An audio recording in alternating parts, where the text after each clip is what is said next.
오신 우리 안형순 권사님은 올해 2월에 우리 교회 등록하시고 기쁨 가운데 예배의 회복과 또 봉사로 하나님 앞에 아름다운 마음으로 준비하시고 예배를 세워가신 그런 분이십니다.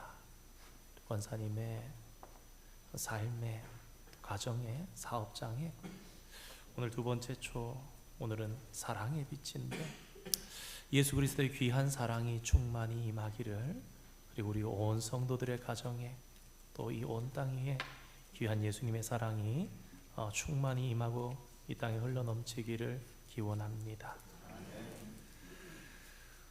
선한 사마리아인의 비유. 예수님의 비유 중에서 세상에 가장 많이 알려진 비유입니다. 다시 말해서 교회 안 다니는 사람들도 선한 사마리아인의 이야기는 너무나 잘 알고 있는, 그만큼 아름다운, 그만큼 가르침이 명확하다고 생각하는, 그래서 기억하고 자손들에게도 알려주는, 얘들아 세상에 이런 이야기가 있단다, 성경에 있다고 하는데, 그런데 이거 한번 들어봐, 참 들어보고 우리가 배울 것이 있는 그런 이야기가 아니냐. 그런데 그럼에도 불구하고 사실 이 비유는 올바르게 이해하는 것이 쉽지 않은 비유입니다. 아마 오늘 말씀을 들으면서 새롭게 또 깨닫게 되는 가르침이 있는 그런 시간이 되실 것입니다. 그리고 나아가서 이 비유의 교훈을 순종하면서 실천하는 것은 더욱 쉽지가 않다라는 것 또한 깨닫게 되실 것입니다. 오늘 본문의 비유는 한 율법 교사의 질문으로 시작됩니다. 성경의 사건은 며칠 후에, 엿새 후에, 그런 일이 있은 후에 이렇게 연결되는 본문들도 있습니다만, 오늘 본문은 어느 정도 시간이 지났다가 다른 장소에서 진행된 사건을 기록한 것이 아닙니다. 본문 바로 앞에 같은 장소, 같은 시간에 어떠한 일이 있다가 곧따로 이어서 그 장소에서 있었던 사건에 대해서 기록하고 있는 본문입니다. 그럼 우리는 과연 오늘 본문을 살펴보기 전에 과연 어떤 일이 그 전에 있었고 다시 이런 일이 진행되고 있는 것인지를 생각해 볼 필요가 있습니다. 예수님께서는 하늘을 향해서 이렇게 감사하셨습니다. 천지의 주제이신 아버지여, 하나님께서 하나님 나라의 진리를 지혜롭고 슬기 있는 자들에게는 숨기시고 어린아이 같은 이들에게는 나타내심을 감사하나이다, 그렇게 말씀하셨어요. 그러니까 그 자리에 지금 이 예수님께 질문하는 율법 교사도 앉아서 듣고 있었을 거란 말입니다. 여러분, 이 율법 교사는 슬기롭고 지혜로운 사람입니까? 어린아이 같은 사람입니까?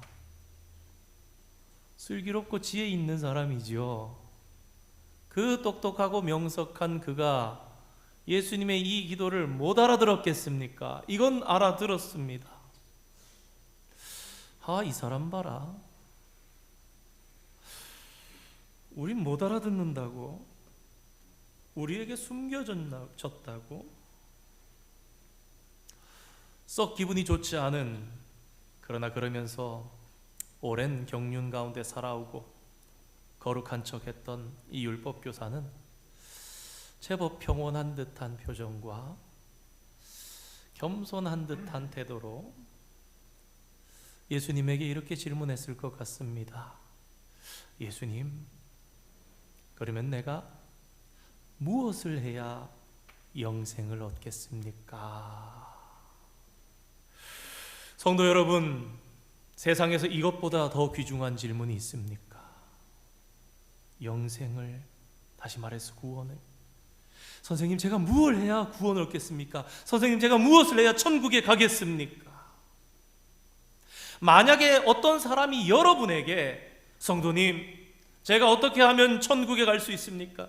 제가 어떻게 하면 구원받을 수 있습니까? 라고 질문해 왔다면 여러분은 무엇이라고 대답해 주셨겠습니까? 우리 말씀을 늘 오늘 나에게 일어나는 일로 생각하면서 심각하게 받아들여야 오늘 말씀의 교훈에 다가갈 수가 있습니다. 저는 이렇게 생각해 봤습니다. 아마도 사도행전 16장 31절 말씀이나 요한복음 3장 16절 같은 말씀, 주 예수를 믿으라 그리하면 너와 내 집이 구원을 받으리라.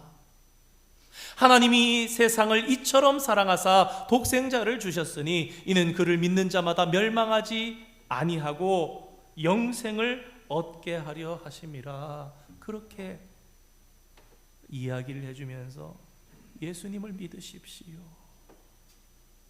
그러면 영생을 얻을 것입니다. 아마 우리 성도님들도 비슷한 생각을 하실 것입니다. 그런데 예수님께서는 이 질문에 대답을 하셨던 것이 아니라 율법에 무엇이라 기록되어 있으며 내가 어떻게 읽느냐 이렇게 되물어 보셨습니다. 이에 이 율법교사가 이렇게 대답합니다. 우리 오늘 본문 27절 28절 말씀 한번 띄워주시면 좋겠습니다. 함께 읽겠습니다. 대답하여 이르되 내 마음을 다하며 주 너의 하나님을 사랑하고 또한 내 이웃을 내 자신같이 사랑하라 하였나이다. 28절 예수께서 이르시되 내 대답이 옳도다. 이를 행하라. 그리하면 살리라 하시니. 아멘. 율법에 무엇이라 기록되었느냐? 율법은 구약 성경을 의미합니다. 우리의 신앙생활에 있어서 최종적인 권위, 최고의 권위는 성경으로부터 나옵니다. 세상 사람들이 아무리 많이 판단하고 동의하고 90%가 찬성하고 95%가 그렇다라고 얘기한다 할지라도 성경에서 무엇이라고 말씀하시는가가 우리에게 중요합니다. 저는 어려서부터 이 율법 교사의 질문에 심각한 잘못이 있다고 배워왔습니다. 그것은 무엇을 하여야 영생을 구원을, 하여야라는 이 단어가 틀렸다라는 것입니다. 왜 뭘 해야라는 거냐?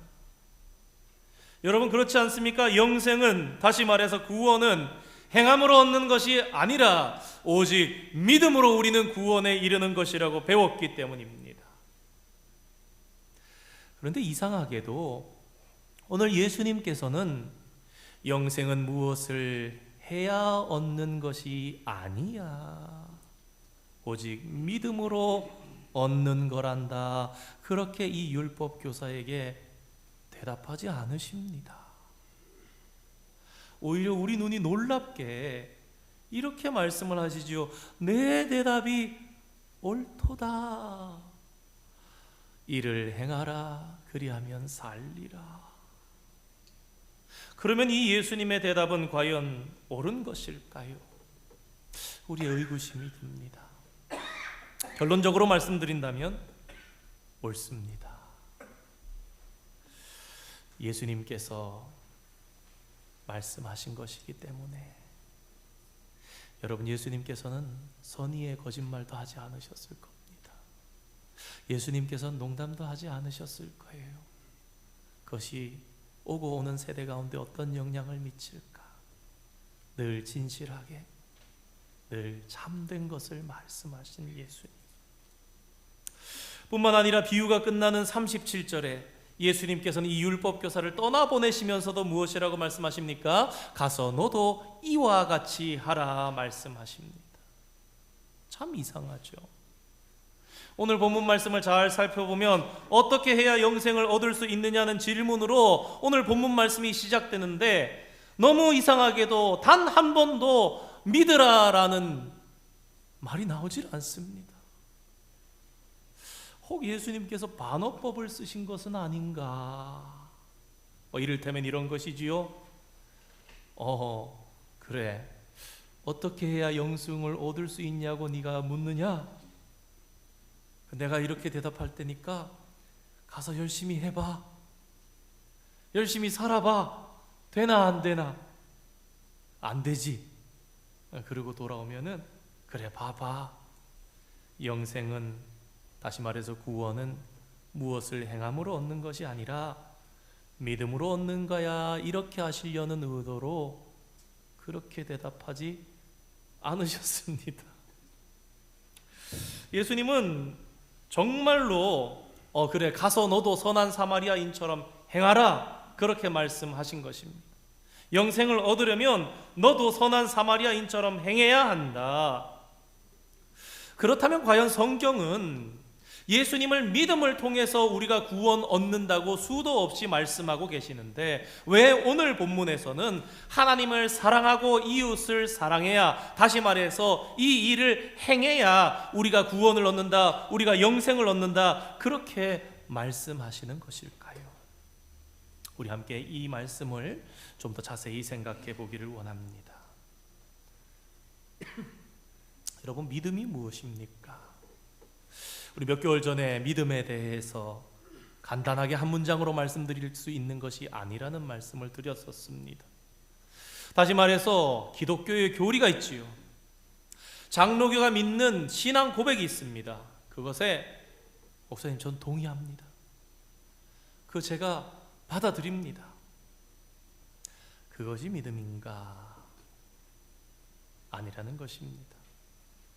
그러면 입술로 고백하는 거, 예, 제가 믿습니다. 죄송합니다. 갑자기 좀 기독교 교리에 그것을 내 입술로 제가 예수님을 저의 구세주로 믿습니다, 입술로 고백하는 것이 믿음인가? 그것도 아닙니다. 우리가 믿는다라고 하는 것은 교리에 우리의 지성으로 동의하고, 그 다음에 우리의 입술로, 우리의 감정으로 고백하고, 정서로, 그리고 마지막으로 우리가 삶으로 그것을 살아내는 것을 말합니다. 죄송합니다.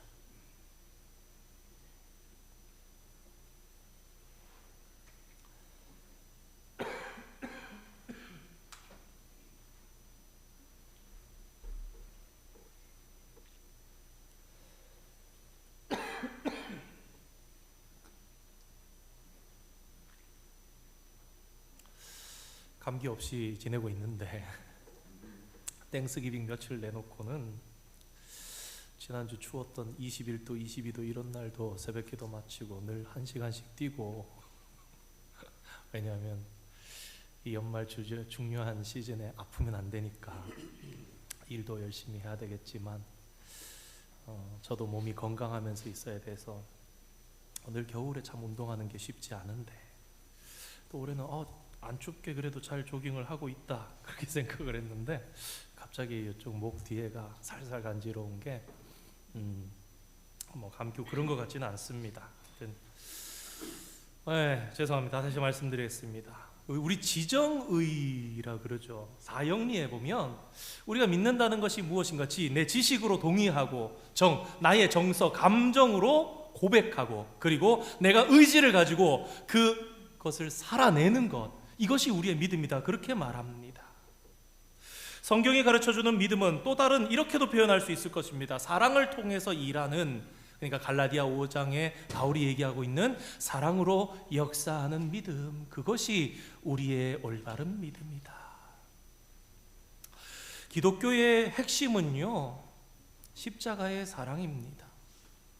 죄로 인해서 죽을 수밖에 없었던 우리를 하나님께서 한없이 사랑하셔서 그의 아들을 아낌없이 십자가에서 내가 죽어야 하고 내 죄를 받아야 하는데, 그 죄를 대신해서 하나님의 아들이 저주를 받고 죽으셨습니다. 그래서 저와 여러분이 오늘 살아 있습니다. 우리가 육신이 살아있어서 운동하고 내가 직장을 다니고 내가 돈을 벌고 내가 무엇을 먹는다고 그게 살아있다라는 것이 아닙니다. 살았으나 죽은 자가 이 땅에 너무나 많습니다. 그러나 하나님께서 아들을 우리에게 주셔서 내 대신 죽게 하시고 내가 그 생명을 믿음으로 말미암아서 오늘 나의 안에 생명이 들어왔구나, 그것이 살아있는 것이죠. 다시 말해 하나님의 사랑 때문에 오늘 내가 살아있는 것입니다. 그러면 이제 우리는 어떻게 해야 하겠습니까? 우리는 어떻게 살아야 할까요? 우리를 위해서 아들을 내어주신 하나님을 사랑하지 않을 수가 있습니까? 오늘 그래서 찬양을 사랑하신 하나님을 우리가 사랑하고 찬양합니다. 영광 돌립니다. 그렇게 찬양을 시작했어요. 하나님께서 예수님을 내어주시면서까지 나를 구원하신 것과 똑같은 사랑으로 사랑하신 이웃을 우리가 어찌 사랑하지 않을 수 있겠습니까? 그래서 율법교사는 오늘 성경에 구약으로부터 신약까지, 신약은 예수님께서 다시 증명하셨고 이렇게 말씀하시는 거예요. 하나님을 사랑하고 이웃을 사랑하라. 그것도 그냥이 아니라 지정의를 다해서 마음과 목숨과 힘과 뜻을 다해서. 우리 지난주에 읽었었죠. 요한일서 4장 11절 말씀 한번 띄워주시면 읽겠습니다. 시작. 사랑하는 자들아, 우리도 마땅하도다. 아멘. 그렇습니다. 성도 여러분, 믿음은 믿는다는 고백으로 끝나버리는 것이 결코 아닙니다. 믿는다 그랬으면 이 믿는다라는 것은 반드시 마땅한 어디요? 사랑으로 이어지게 되어 있다라는 것입니다. 그러니까요, 믿음은 있는데 행함은 부족하다, 이런 표현은요 처음부터 틀린 말입니다. 왜냐하면 성경은 행함이 없는 믿음은 구원 얻은 믿음이라고 할 수 없다. 행함이 없는 믿음은 죽은 것이니라, 그렇게 가르치기 때문입니다.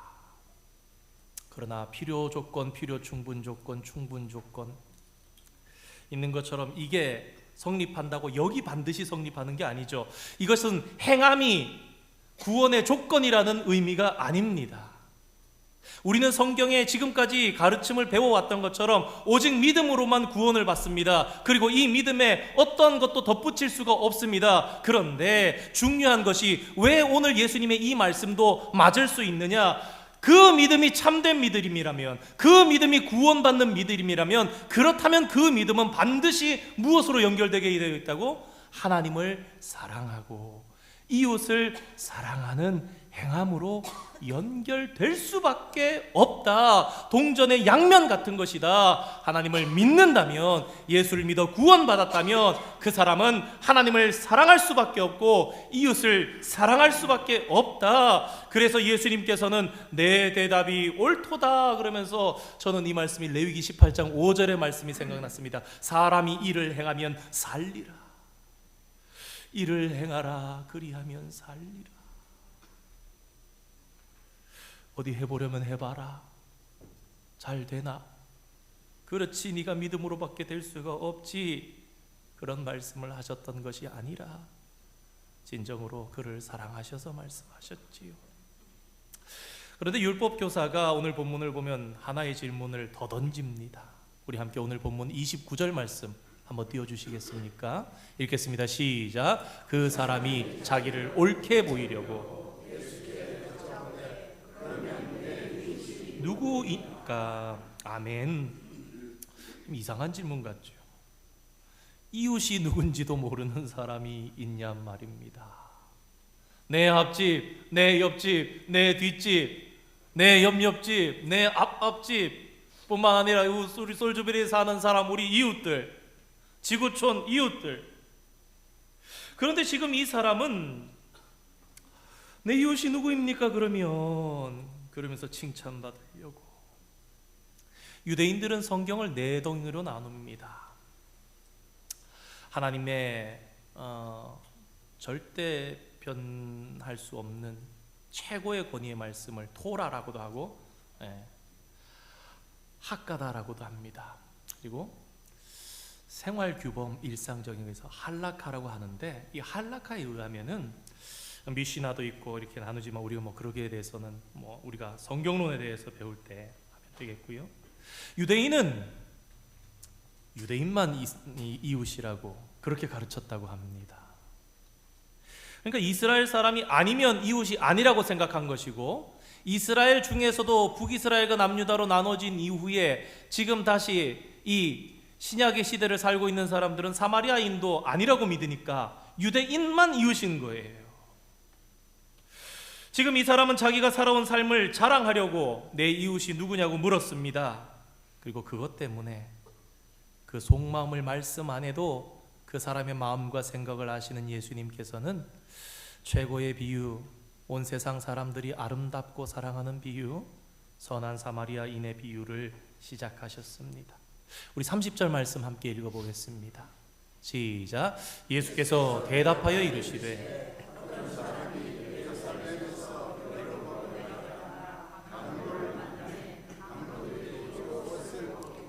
때려 거의 죽은 것을 버리고 갔더라. 아멘.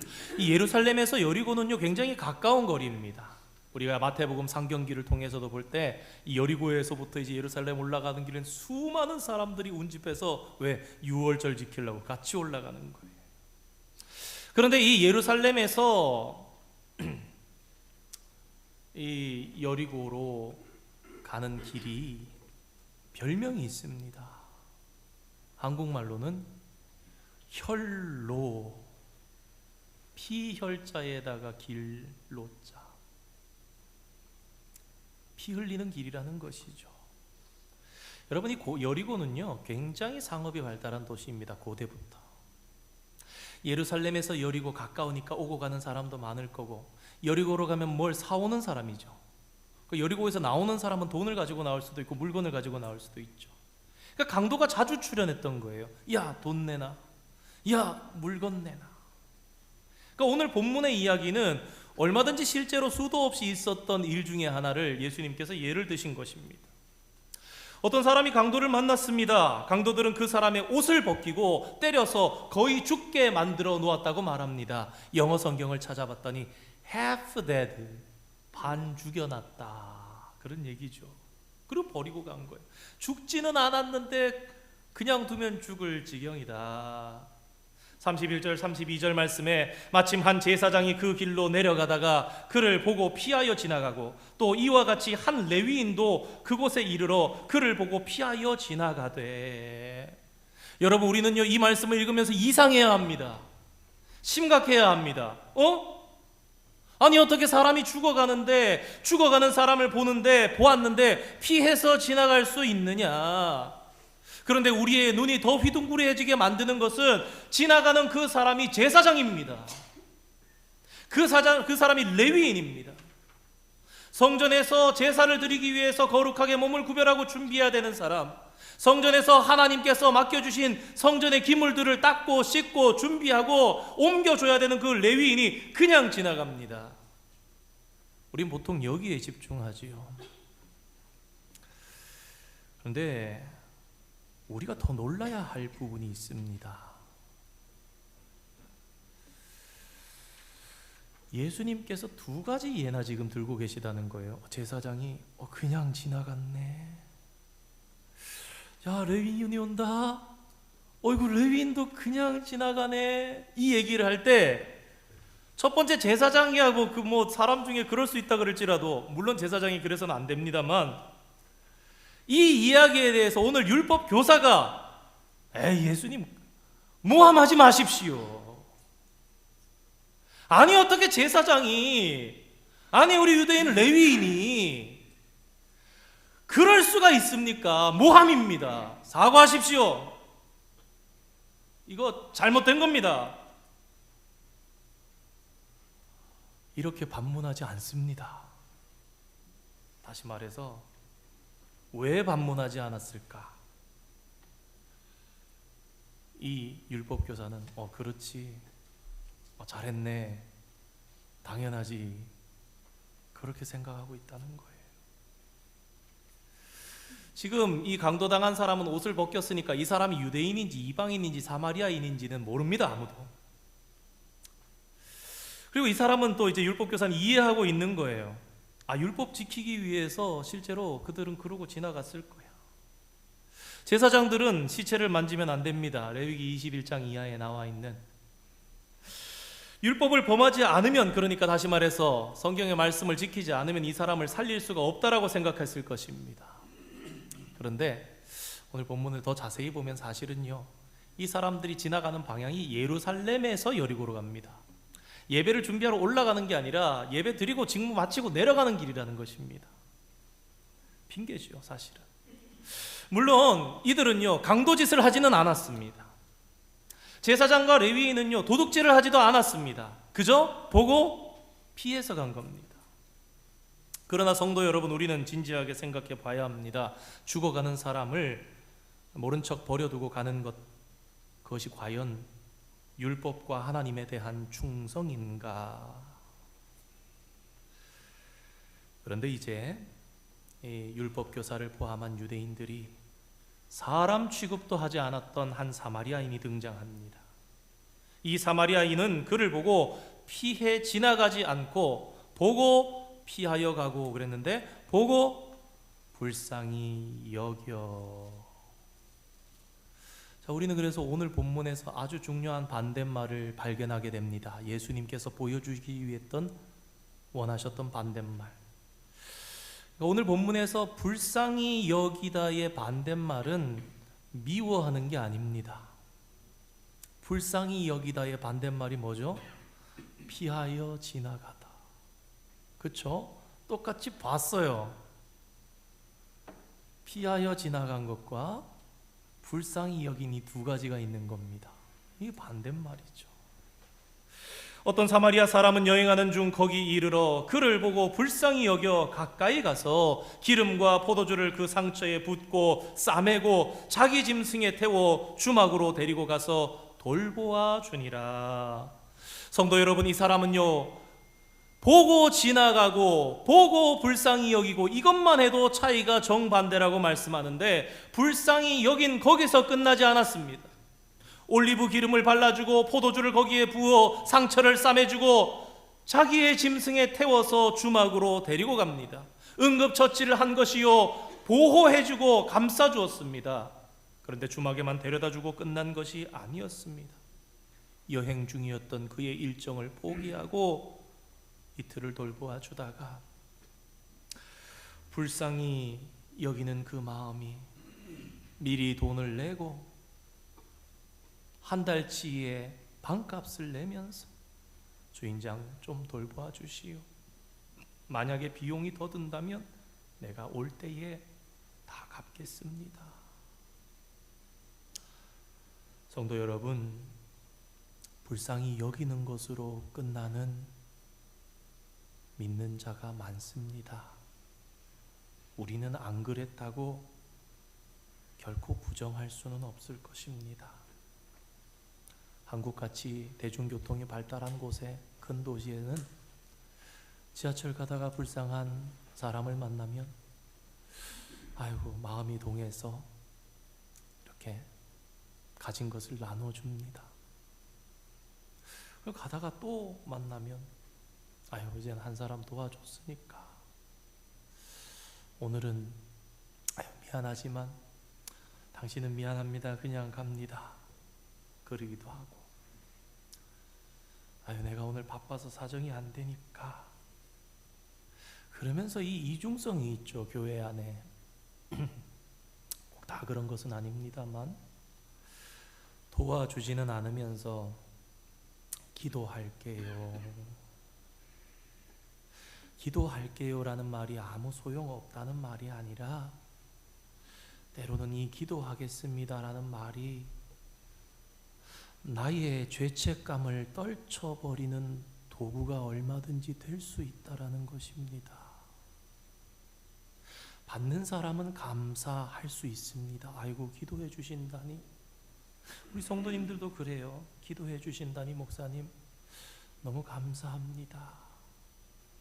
그런데 만약 기도해 주겠다 했던 목회자나 성도가 그 말로 나의 책임을 떨쳐내려 한다면, 우리가 갈라디아서 5장 말씀대로 사랑으로 역사하는 믿음, 사랑으로 다시 말해서 일하는 믿음이죠. 그게 아니라 말로 퉁치는 믿음, 무엇입니까? 말장난에 그치는 믿음이라면 그것이 내가 구원받는 믿음인가? 그런데 오늘날 이 땅의 교회에는 말에 그치는 믿음이 많다라는 것입니다. 우리 35절 말씀 다시 한번 읽어보겠습니다. 읽겠습니다. 시작. 그 이튿날 그가 주막 주인에게 데나리온 2를 내어주며 이르되 이 사람을 돌보아 주라. 비용이 더 들면 내가 돌아올 때에 갚으리라 하였으니. 자기가 할 수 있는 모든 것을 다 한 것입니다. 자기의 여행의 시간을 바꾸었습니다. 자기의 돈을 할애했습니다. 내가 이 돈을 쓰면 어디는 구경 못할 텐데 그런 것을 그도 알았습니다. 그러나 그가 머물 수 있는 최선을 다해 머물면서 그가 사용할 수 있는 경비를 내면서 그렇게 했을 때 예수님께서 묻습니다. 36절에 내 생각에는 이 세 사람 중에 누가 강도 만난 자의 이웃이 되겠느냐. 자, 이쯤에 오면요, 오늘 말씀을 자세히 살피신 분이라면 처음에 했던 질문이 바뀌었다라는 것을 알게 되실 것입니다. 율법 교사는 내가 나 자신같이 사랑해야 할 나의 이웃, 하나님을 사랑하고 그리고 이웃을 사랑해야 될 텐데 내가 사랑해야 할 그 이웃은 누구입니까? 이렇게 예수님께 질문했는데 예수님께서는 지금 반대로 뒤집어서 이 세 사람 중에서 누가 강도를 만난 그 사람의 이웃이냐, 누가 이웃이 되어 주었느냐, 누가 나의 이웃입니까가 아니라 누가 그 사람의 이웃이 되어 주었느냐. 여러분, 이 차이가 너무나 중요합니다. 율법 교사의 질문이 틀린 것입니다.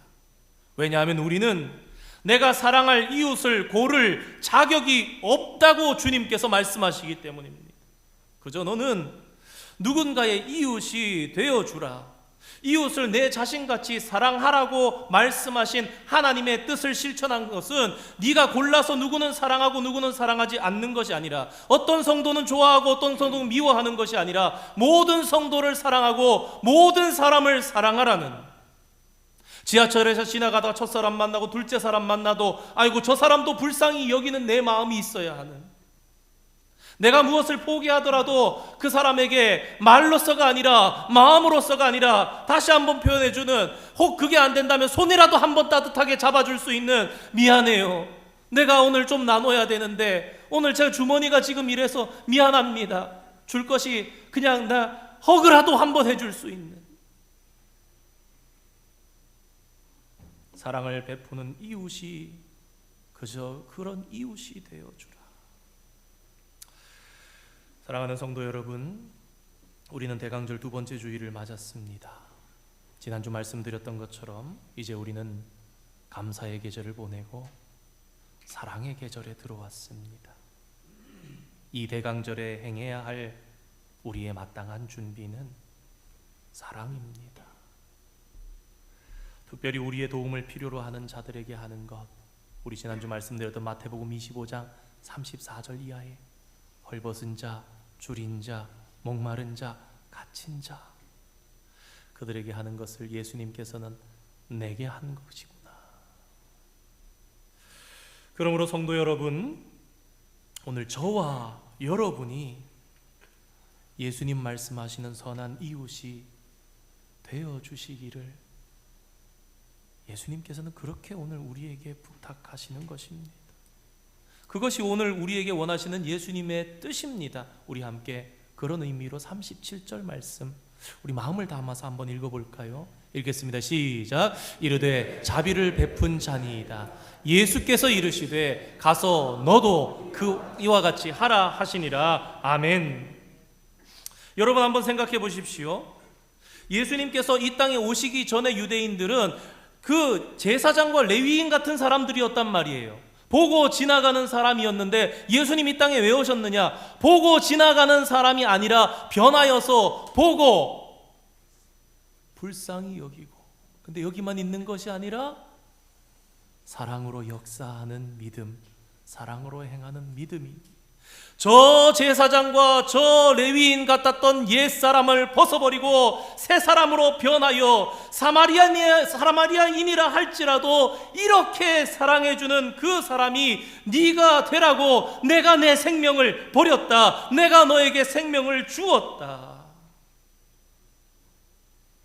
타락한 유대인들, 그들이 개라고 여기면서 개라고 불렀던 사마리아인이 예수님께서 원하시는 삶을 살아가는 사람이었습니다.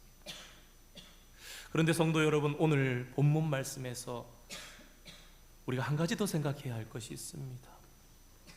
그 똑똑한 율법 교사는 과연 이 아름다운 예수님의 레슨을 듣고 돌아가서 예수님의 말씀을 따랐을까요? 여러분, 그런 생각해 보셨습니까? 이 율법교사 돌아가서 사마리아인처럼 살아갔을까? 많은 성경학자들은 그가 그렇게 살기 어려웠을 것이라고 추측합니다. 왜냐하면 여러분 한번 잘 생각해 보시기 바랍니다. 이 말씀에 순종하려면요, 그동안 자기가 붙잡고 목숨처럼 살았던 잘못된 율법의 지식의 껍질을 모두 다 깨트려야지 이렇게 살 수 있기 때문입니다. 저는 그래서 이런 생각을 하면서 처음에 우리 오늘 본문에 앞서서 있었던 예수님의 기도를 다시 생각해 봤습니다.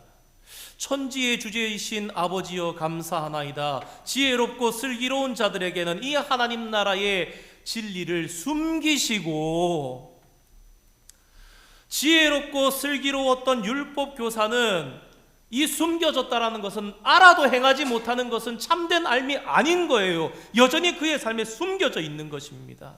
그리고 또 하나, 이 예수님의 말씀은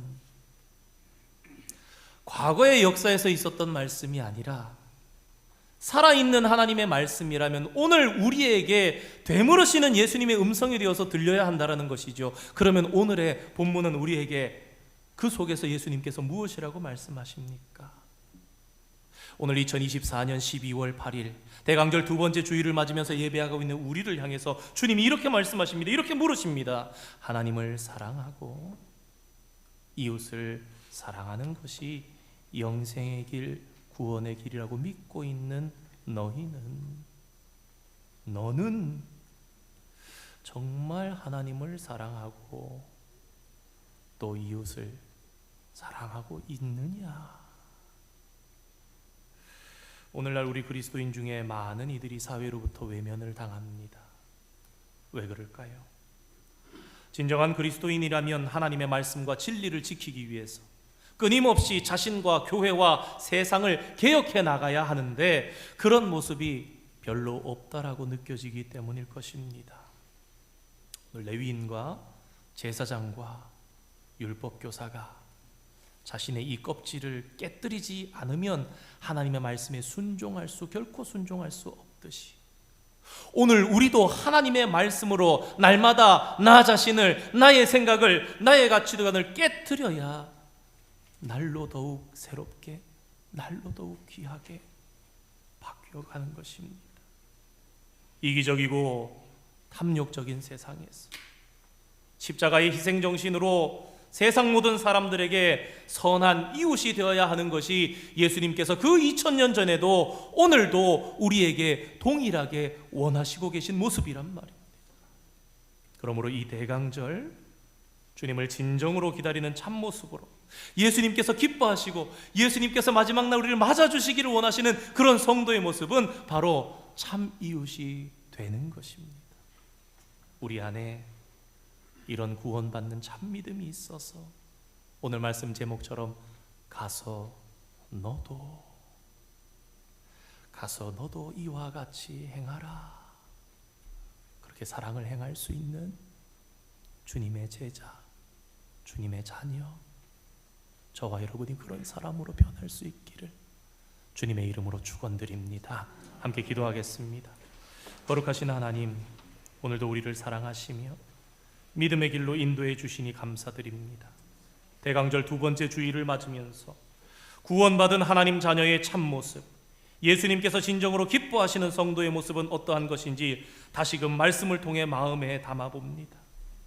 날이 갈수록 이기적이어지고 탐욕이 가득한 이 세상 속에서 예수님을 닮은 십자가의 정신으로 선한 이웃이 되어서 사랑을 행하는 자가 되기를 다짐해 봅니다. 하나님, 참 믿음에는 참된 행위가 따르게 되어 있음을 다시금 깨닫게 하여 주시고 열매로 그 나무를 안다 말씀하신 예수님의 말씀처럼 오늘 우리는 어떤 열매를 맺고 있는지 돌아보며 진정 예수님 맞을 준비하는 저희들 되게 하여 주시옵소서.